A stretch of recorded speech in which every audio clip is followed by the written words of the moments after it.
The psychology of money. इस पुस्तक को मोर्गन हाउसल ने लिखा है।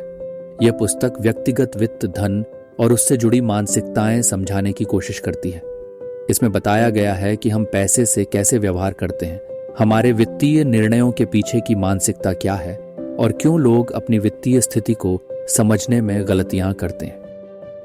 अध्याय 1। पैसा एक विषय नहीं है बल्कि व्यवहार है।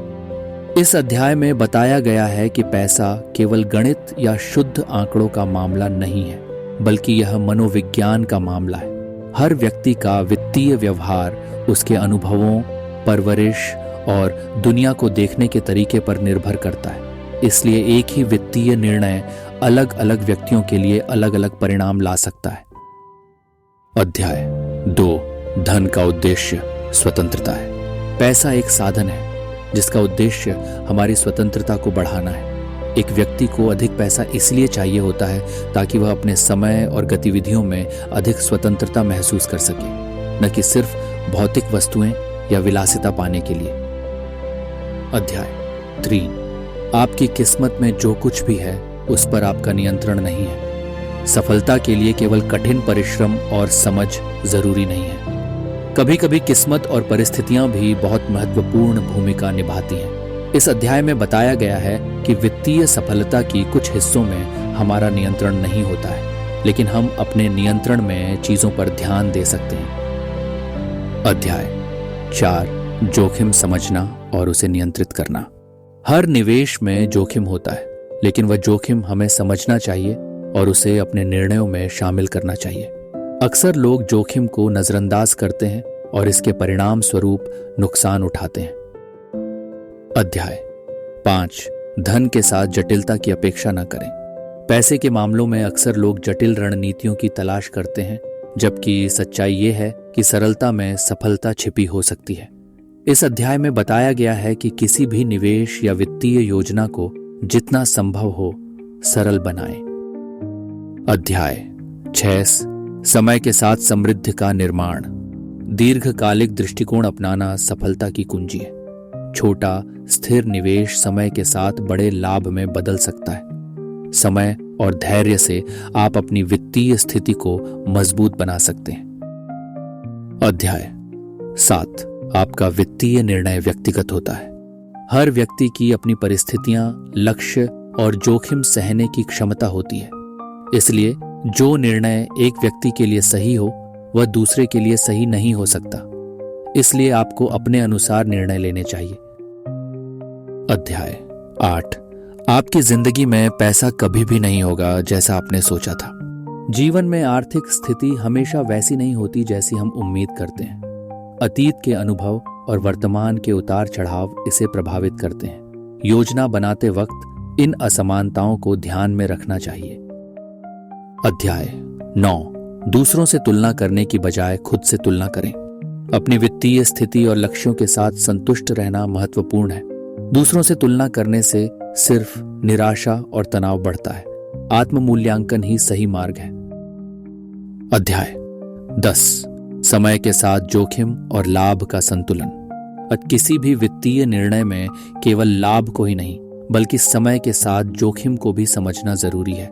जोखिम का सही मूल्यांकन करके निवेश करना चाहिए। अध्याय 11। वित्तीय निर्णय कभी भी नकारात्मक न करें। अपने वित्तीय निर्णयों में अधिकतम सकारात्मकता और विश्वास होना चाहिए। नकारात्मकता से कभी किसी को लाभ नहीं होता। अध्याय 12। धन का पीछा करना और सादगी की भावना। अधिक धन प्राप्त करने के बजाय संतुष्टि और सादगी की भावना पर ध्यान केंद्रित करना चाहिए। इस अध्याय में बताया गया है कि धन से अधिक महत्वपूर्ण मानसिक शांति होती है। अध्याय 13। धन का सही उपयोग। यह अध्याय बताता है कि पैसे का महत्व केवल उसे जुटाने में नहीं बल्कि उसे सही तरीके से इस्तेमाल करने में है। पैसे का उद्देश्य सिर्फ सुख सुविधाएं जुटाना नहीं बल्कि अपने जीवन की गुणवत्ता को बेहतर बनाना है। अध्याय 14। आपका दृष्टिकोण ही आपके वित्तीय भविष्य को तय करेगा। एक व्यक्ति का दृष्टिकोण और मानसिकता ही उसके वित्तीय भविष्य को निर्धारित करती है। सकारात्मक सोच, जोखिम को समझना और समझदारी से निर्णय लेना सफलता की कुंजी है। अध्याय 15, धन को छोड़कर संतुष्ट रहना। बहुत से लोग अधिक धन जुटाने के लिए अपने जीवन के महत्वपूर्ण समय को गंवा देते हैं। इस अध्याय में बताया गया है कि संतुष्टि का मतलब यह नहीं कि आप और अधिक न चाहें, बल्कि इसका मतलब है कि जो आपके पास है उसमें संतुष्ट रहें। अध्याय 16, समय, काम और योजना की समझ। किसी भी अच्छे वित्तीय निर्णय के लिए समय, काम और योजना की सही समझ होनी चाहिए। सिर्फ वित्तीय गणना ही नहीं, बल्कि समझदारी और धैर्य से काम लेना चाहिए। अध्याय 17, आपका पैटर्न और आपका भविष्य। प्रत्येक व्यक्ति के वित्तीय फैसले उसके व्यक्तिगत अनुभवों और आदतों से प्रभावित होते हैं। अपने पैटर्न को पहचानने से हम बेहतर निर्णय ले सकते हैं। अध्याय 18, असफलता से सीखना और आगे बढ़ना। असफलता का मतलब हमेशा नुकसान नहीं होता। सही सीख के साथ असफलता से हम भविष्य में बेहतर निर्णय ले सकते हैं। हर अनुभव, चाहे वह अच्छा हो या बुरा, कुछ नया सिखाता है।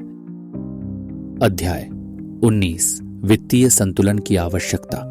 इस अध्याय में वित्तीय संतुलन बनाए रखने की महत्वपूर्णता पर जोर दिया गया है। न तो अत्यधिक खर्च और न ही अत्यधिक बचत। एक स्वस्थ वित्तीय संतुलन जीवन को बेहतर बनाता है। अध्याय 20, सार्थकता के साथ धन का उपयोग। इस अंतिम अध्याय में यह बताया गया है कि पैसे का महत्व तब है जब वह जीवन को सार्थक बना सके। समाज में योगदान, परिवार के लिए समय और व्यक्तिगत सुख के लिए पैसे का सही उपयोग किया जाना चाहिए। निष्कर्ष, पैसे का मनोविज्ञान।